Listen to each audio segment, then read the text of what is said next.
total na kinabukasan. Ang isang bagong Pilipinas. Kami mga kabataang Pilipino ang magsisilbing haligi ng isang malakas at masaganang kinabukasan. Maraming salamat sa aming mga guro.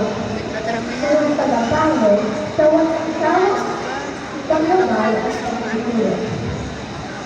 Hindi natawanan ang edukasyon at sakripisyo upang matiyak ang bawat batang Pilipino ay nagpapalagay sa kaalaman at kakayahan upang makapagpapalaan ang pagkakalan.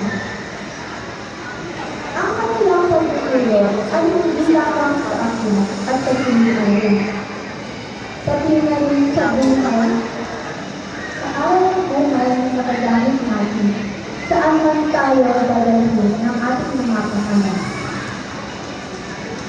Sa ating mga magulang, lubos kami nagpapasalamat sa walang hanggan at di mapantayang pag-aayos, pagmamahal at suporta. Kaya ang unang naming guro at tagal.